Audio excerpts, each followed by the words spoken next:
Catherine Perret, la loi instaurant le pass sanitaire semble avoir encore plombé le climat social au cœur de l'été par des mobilisations significatives. Comment qualifiez-vous ce qui est en train de se jouer? Effectivement, on a un sujet sanitaire qui a occupé tout l'été. D'abord, en premier lieu, moi j'ai envie de rappeler que la CGT, elle est favorable à la vaccination. Et que très tôt, la Confédération, l'hiver dernier, s'est engagée pour expliquer aux salariés les enjeux en matière de vaccination et en matière de santé publique. On a beaucoup travaillé à rappeler que c'est grâce à la vaccination que beaucoup d'épidémies ont été éradiquées et qu'on était, nous, favorables à ce que justement tous les salariés et tous les citoyens en général puissent avoir accès à la vaccination. Donc la CGT n'est pas anti-vax? Ah non, pas du tout. La CGT, elle défend la vaccination et elle dit même, puisqu'elle s'est engagée dès décembre dernier, qu'il faut une vaccination accessible à l'ensemble des citoyens de la planète. C'est ça aussi l'enjeu. Il ne faut pas qu'on raisonne franco-français. C'est un petit peu ce qu'on essaye de nous dire cet été, là, en parlant de la France, au milieu de l'Europe. Nous, ce qui nous intéresse, c'est la planète. Et c'est pour ça aussi qu'on s'est engagé autour d'un collectif international qui s'appelle Pas de profit pour la pandémie et qui réclame la liberté des brevets. D'ailleurs, on a avancé là-dessus, puisqu'on a réussi, y compris, à avancer au point de vue européen pour améliorer la liberté des brevets. Et donc, nous, on est très favorables à ce que la vaccination soit une solution. Il y a deux sujets. Il y a un sujet vaccination et il y a un sujet passe sanitaire. Et là, effectivement, pour le coup, on s'est fortement opposé à la mise en place d'un pass sanitaire. Parce que, au printemps, il n'y avait pas assez de vaccins pour tout le monde. Le gouvernement était quasi paralysé, il ne savait pas comment faire, il établissait des listes de prioritaires, de pas prioritaires, etc. Nous, on dit au contraire, il faut maintenant qu'il y a du vaccin disponible, il faut faire en sorte d'inciter les gens à aller à la vaccination et aller vers eux, les accompagner. C'est par exemple la mise en place d'une médecine du travail, d'une médecine préventive, beaucoup plus offensive, avec beaucoup plus de moyens. Mettre en place des bus, par exemple, qui vont à la rencontre des citoyens qui ne sont pas encore vaccinés. Il y a des départements aujourd'hui où on n'a pas accès correctement aux vaccins. Je pense à la Seine-Saint-Denis, qui est à la fois le département le plus pauvre de France et le département où les gens ont le moins accès à la vaccination.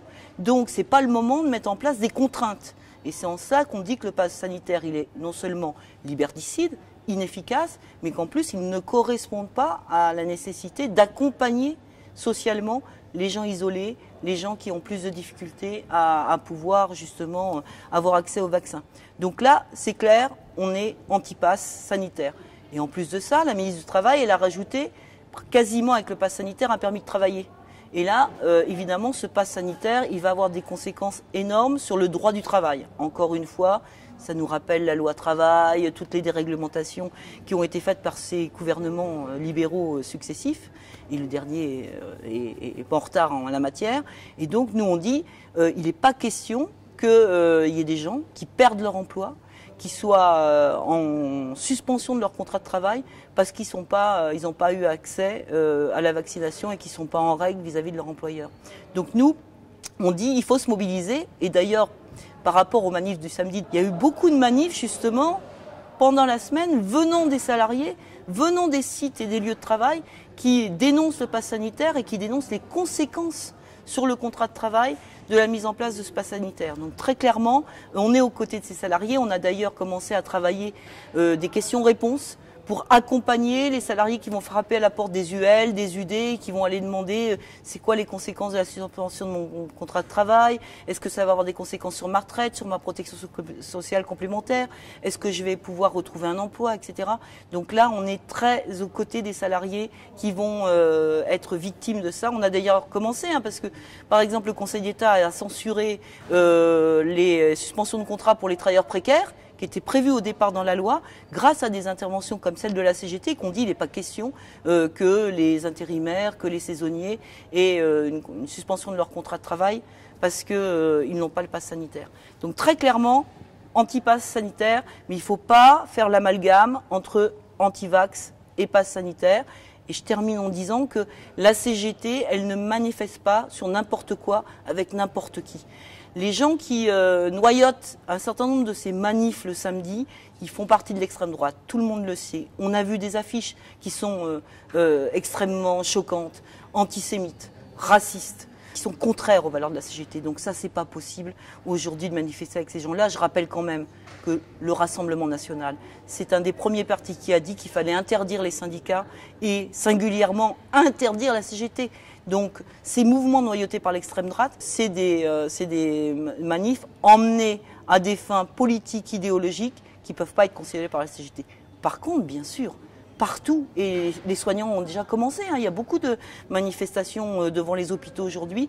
Par contre, partout où la CGT peut dénoncer la mise en place du pass sanitaire et également l'obligation vaccinale pour les soignants, pour lesquels nous ne sommes pas favorables non plus, parce que on a fait travailler les soignants pendant des mois et des mois alors qu'ils étaient malades ou positifs, parce qu'il n'y avait pas assez de personnel dans les services, je pense aux EHPAD en particulier, et on les faisait quand même travailler malades. Là, on n'avait pas peur qu'ils soient contaminants. S'ils étaient en arrêt maladie, le service ne pouvait pas fonctionner, on ne pouvait pas accueillir les malades. La CGT, elle a dû écrire au ministre de la Santé, Véran, pour dire que c'est un scandale de ne pas permettre aux soignants de s'isoler quand ils ont un test positif.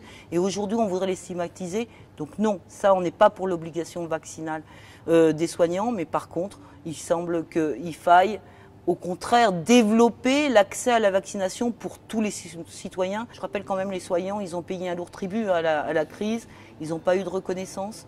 On sait le peu d'avancées qu'il y a dans le Ségur, peu de reconnaissance, stigmatisation, ils sont à bout. Certains d'ailleurs annoncent qu'ils vont quitter l'hôpital de manière massive. Et donc on est aux côtés des salariés, et en particulier les salariés emmenés par la CGT qui manifestent la semaine sur leur lieu de travail. Alors, cette tension autour du pass sanitaire, est-ce qu'elle nous éloigne des sujets que les organisations syndicales ont mis de façon unitaire à l'agenda de la rentrée? Entre autres, les réformes des retraites, de l'assurance chômage, l'emploi, les services publics, la fin des aides, Covid, etc. Moi, j'ai un peu l'impression que le gouvernement, il surfe sur le fait qu'on occupe les gens avec la crise sanitaire, avec les annonces de 3e, 4e vague, etc. Et qu'effectivement, quelque part, ça arrange bien les politiques qui commencent à rentrer d'ailleurs en campagne électorale, hein, donc qui ont envie de parler d'autre chose, et que ça permet de ne pas parler des choses qui intéressent vraiment les Français. Et nous, à la CGT, on pense que toujours, aujourd'hui, malgré effectivement un contexte sanitaire préoccupant, la première préoccupation des Français et des travailleurs en particulier, c'est l'emploi. C'est l'emploi et l'emploi corrélé au salaire. Alors, je vais prendre des exemples précis. Les questions d'emploi, elles ont pas disparu des têtes, hein. Il y a aujourd'hui énormément d'entreprises qui sont en péril. Elles sont en péril notamment dans le secteur de la métallurgie, où on annonce une situation dans les entreprises de la métallurgie qui va être catastrophique à la rentrée. Déjà, un certain nombre d'entreprises sont menacées de fermeture. Il y a déjà une très forte montée de la précarité, parce que cette crise, elle est aussi utilisée par ceux qui nous gouvernent comme un outil de flexibilité, de déréglementation de l'emploi, et donc il y a une montée forte de la précarité. Les jeunes en sont les premières victimes. Donc l'emploi, c'est me semble-t-il, un sujet de rentrée sociale. Et corrélé à l'emploi, il y a les salaires. Les salaires, c'est une question. Il y a des gens qui ont été des mois au chômage partiel avec des pertes de revenus très importantes. On a vu aussi que ça avait y compris eu des conséquences sur les départs en vacances qui sont bien moins importants cet été que les années précédentes. Je rappelle que quand même, aujourd'hui, il y a plus de 50% des Français qui n'ont pas les moyens de partir en vacances. Mais quand on était au chômage partiel, quelquefois, comme dans le secteur du commerce ou de la restauration, pendant des mois, le budget de la famille a été fortement amputé. Et donc, il y a eu cet été beaucoup de mouvements dans les boîtes réclamant des augmentations de salaire. Et je vais reprendre un dernier exemple, puisque nos patrons, le maire, le président de la SCPME dit partout, il n'y a plus de salariés qui veulent bosser dans la restauration, dans l'hôtellerie, dans le commerce et la crise, etc. Il faut se poser la question, pourquoi il y a des dizaines de milliers de personnes qui ont abandonné ce secteur-là? On sait, nous, parce que ça fait 1 an qu'on dit que ces salariés exposés au Covid, ces salariés qu'on dit de deuxième ligne, ils sont mal payés, ils sont mal reconnus, ils ont des emplois précaires, des conditions de travail difficiles, et on s'étonne après qu'on n'en trouve plus dans les secteurs justement en déficit. Donc la question des salaires, elle est posée, je pense en particulier aussi aux femmes, hein, parce que là les femmes, souvent en temps partiel dans le secteur du commerce, en plus avec la réduction de l'activité pendant le Covid, elles ont payé cher, elles ont payé un lourd tribut à la crise sanitaire. Donc la deuxième question sur laquelle il faut revendiquer à la rentrée, c'est le salaire. Et quand on parle emploi, salaire, forcément ça nous amène tout de suite aux questions de protection sociale. Et donc là, il y a deux gros enjeux de rentrée sur lesquels la CGT va être extrêmement vigilante et extrêmement offensive. La première, c'est évidemment la poursuite de la réforme de l'assurance chômage. Alors on sait que grâce à la CGT et d'autres, on était très unitaires sur cette question-là, on a réussi à faire tomber l'application au 1er juillet du décret sur l'assurance chômage, mais ils reviennent à la charge. Et là, aux dernières nouvelles, ils souhaiteraient mettre en place, malgré tout, coûte que coûte, au 1er octobre, cette réforme de l'assurance chômage, alors qu'on sait qu'il y a des milliers de chômeurs qui sont en perte de droits. Je ne parle pas que des précaires et des intermittents, mais plein de secteurs qui sont touchés. Et ils sont en train d'essayer de nous jouer le coup. On va différer la mise en œuvre de la réforme en attendant la reprise économique. Et comme par hasard, il y a une petite musique du ministre de l'économie en ce moment qui dit « tout va bien, la croissance est au rendez-vous, ça reprend, etc. » Tout ça, ça prépare évidemment des nouvelles régressions. Puis le deuxième sujet, c'est évidemment la retraite. Et la retraite, c'est quasiment une agression qu'a fait Macron lorsqu'il a parlé aux Français le 12 juillet dernier, en annonçant qu'il voulait quand même faire une réforme des retraites et éventuellement donc exiger des Français d'avoir plus de trimestres pour pouvoir partir avec une retraite à taux plein. Donc visiblement, la semaine prochaine, il y a des rencontres à Matignon qui sont programmées. Il semble qu'ils veulent remettre la retraite sur le tapis. On l'a dit, et on le dit là aussi très unitairement. Ça va m'amener d'ailleurs à nos objectifs de rentrée de mobilisation. Il n'est pas question que cette réforme des retraites soit remise sur le tapis.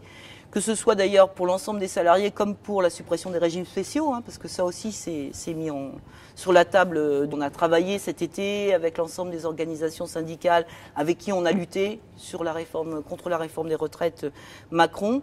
Et donc on va appeler à une mobilisation, grève et manifestation le 5 octobre en appelant à la fois sur l'emploi, sur la question de la protection sociale et puis également, parce que c'est aussi extrêmement important, sur les questions des services publics. Donc la rentrée va être offensive, la rentrée elle est sociale et effectivement le pass sanitaire est un peu là pour nous faire oublier que les mobilisations elles sont devant nous.